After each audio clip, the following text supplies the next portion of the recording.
Favorites. Today we're talking with Ray and Charlene Notgrass. Now, Notgrass won first place in our high school history and social studies category. So congratulations, you guys. Thank you.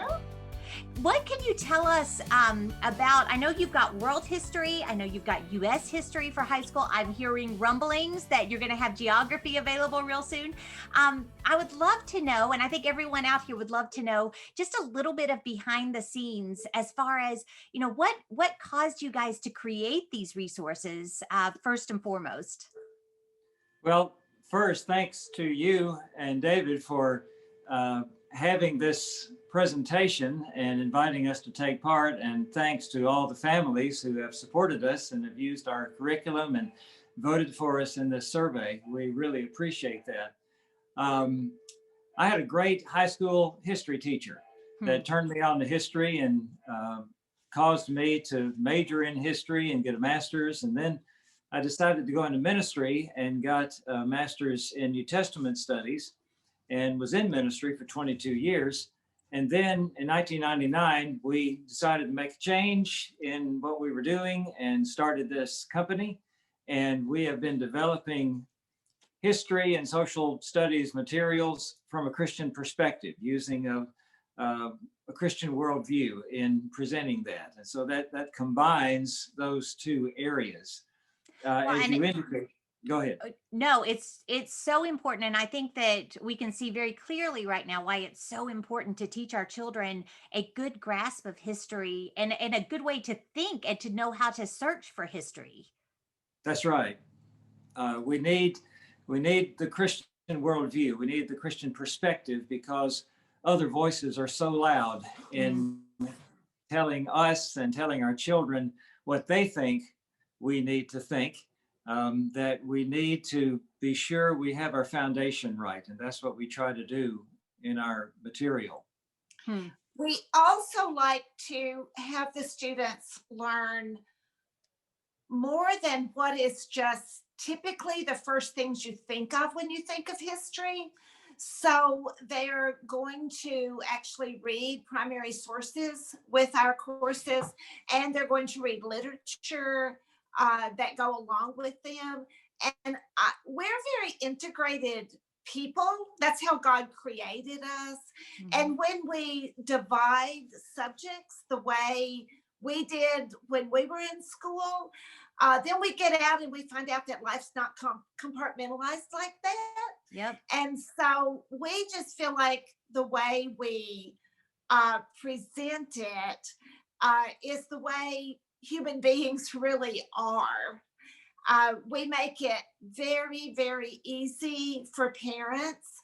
Our high school courses are written to the student, and there isn't even a teacher's manual because there isn't one needed.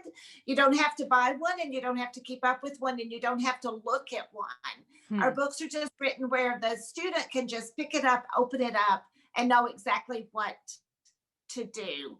And every lesson is from a Christian worldview. And there is a Bible verse at the end of every lesson. And those aren't just stuck on. They are there as an integral part of what they're learning. Well, as a high school mom, I have used your curriculum and have enjoyed it very, very much. But can you tell everybody else, you alluded to one of my favorite things, and that is that you integrate literature, you integrate primary documents, and you've got a whole separate kind of a separate volume, a separate book that really is supplemental and so it really goes so well with the history lessons. But for those who have not used your materials, can you kind of walk them through what they can expect for a typical lesson or unit, or however you want to break it down, to help them understand what their student would be going through, what they would be expected to do, and kind of what would be expected on the parent side as well? Sure. Okay. Well, we always divide all of our curriculum into individual lessons, and we have those lessons in a unit. So at the beginning of, say, a week, you would open it up and read the introductory material to the unit, which will tell you if there's a literature title that you're reading. There will be some suggestions for writing projects or hands-on projects at the beginning of the unit. And so the parent and the student together can choose what the student is going to do for that week for a project. If the We always trust the parents first of all, and so we want our curriculum to be tools for you to use, but never like a taskmaster, like you absolutely have to do everything we suggest. But we want to give you plenty to do, especially if you're a real history lover and you just really want to delve into it. But then after looking at that beginning material, then on day one of the unit, and every unit in high school is 5 lessons, and there are 30 of those. So that's a total of 150 lessons, which makes our curriculum possible to be completed in a year. Mhm. We're homeschooling parents. We know that in 180 days, you can't do 180 lessons. That's right. But you can do 150. That gives you lots of wiggle room. Or if you really are fascinated by something, then you can take extra time on it. You don't Mhm. have to rush. But anyway, then on an individual day, you read the lesson, and at the end of that lesson, there's a list of activities. If you're reading, say, one of the 12 literature titles that go with American history or world history, then it'll remind you you're supposed to be reading that. And it will tell you what you need to read in the primary source book. And it will also remind you that if you're using our review materials to answer your review questions. And then on the last day of the unit, you're reminded to take your quiz. So everything is just right there. It's really open and go. Now, a student can do it completely on his or her own schedule, or the mother can be, or a father can be very involved and read the lessons together. It just depends on how the family works best and what the learning needs are for the student. Yep. Well, I And can in tell the you. Oh, no, I was just going to say, I can tell you as a mom who has used it, it was really, really fascinating to let them read it. And then just as we discuss it here, my children's perspective is always so different than mine. They've grown up in a different time. They have a different lens, even though they have the same worldview. And it's fascinating to hear kind of the things that stood out to them that sometimes, and the same way with our Bible study and everything else, it's going to be different sometimes than the things that really stand out to me. And so just make some excellent discussion times. So Great. That's how we like it to be used. good. And what were you going to say, Mr. Notgrass? We encourage people to read very carefully the introductory material in each curriculum, why we wrote it and how to use the curriculum. That'll save you a lot of questions and will just open the door to how you can use it. And then every week there's a unit introduction. We outline the lessons. We tell you the book that you'll be reading. We suggest topics for English composition to write that week. And every day we give reminders. Be working on your essay, be working on your project, be reading this book. And every fifth lesson, every last lesson in a unit is a Bible study in the full year curriculum. And that brings the biblical perspective on what it is that we've been talking about. Through the week, there'll be questions that point the student in that direction. And then on that fifth lesson, they will delve into the spiritual aspects specifically.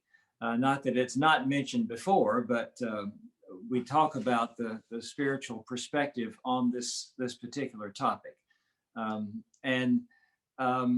As they read the lessons, we assign them original sources that are in a volume as part of the curriculum package. We don't say, go find this speech. It's right here. And I think it makes a difference when you're studying history.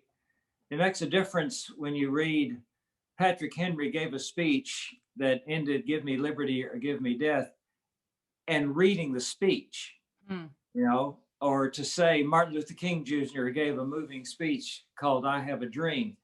You read the speech, you understand what he was saying there. You hear those words.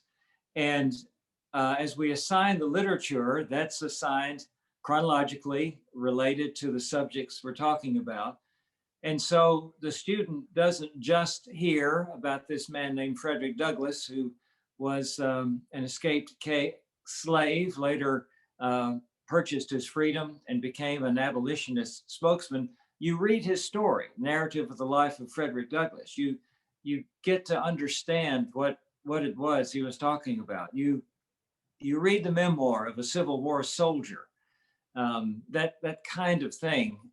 It really makes the history come alive, and it puts the literature in context, and it helps them appreciate the original sources. We need history to kind of know where we are at our day.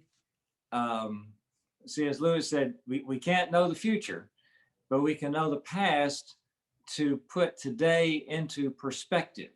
Are these ideas that people are spouting today, are they good ideas? Were they tried 10 years ago or 50 years ago? Did they work? Did they not work? What was the problem? What's the difference between now and then? And so history helps us put today in perspective. And we really need that, because so many people can say, we need to do this, we need to take this action, and we need to be able to say, well, wait a minute, why? What's the impetus? And for those who have a longer perspective, to be able to say, you know, that sounds a lot like what I heard 30 years ago, and it didn't work then. And that's part of the problem why we are where we are today. And so history just helps us understand what's going on right now. Oh, absolutely. We're out of time for our talk right now. Thank you all so much for joining me, and congratulations again on winning first place in the high school history and social studies department. Thank you very much. And I'll just mention that we do have a year of world history, a year of American history, and a year of world geography for high school.